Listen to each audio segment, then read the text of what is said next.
The Sky Painter, Cusco, 1993, The Canvas of the Andes. High in the Peruvian Andes, above the sacred valley near Cusco, the silence was only broken by the chuffing of llamas and the whistle of the wind.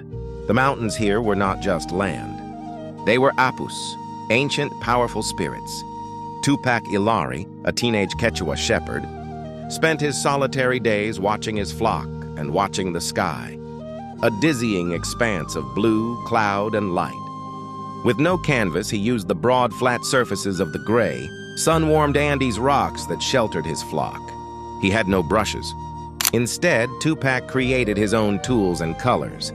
He used the soft ends of condor feathers and the fine points of llama hair to apply pigments he meticulously ground from local flora, the deep reds of the achiote seed, the electric yellows of wild orchids, and the pure crushed lapis of stone dust.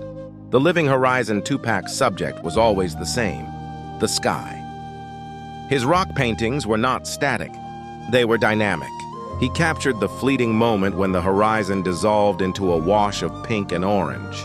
Tourists hiking the high trails began to notice these stunning miniature celestial murals. His skies were so perfectly mirrored, so luminous with natural pigment and light, that they seemed to be breathing.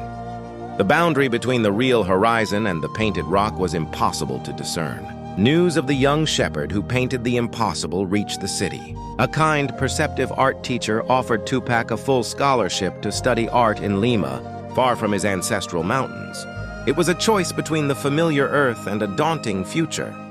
The return of the light years later, Tupac returned to his high mountain village. No longer a shepherd, but an accomplished artist.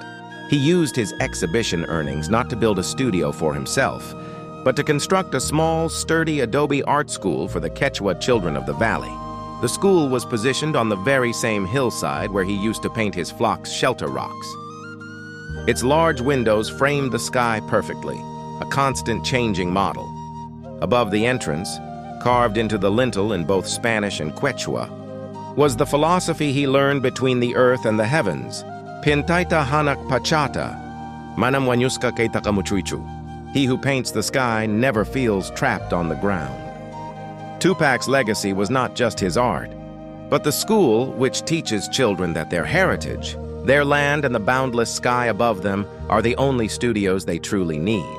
He proved that to paint the limitlessness of the heavens is to find the strength to transcend the limits of the earth.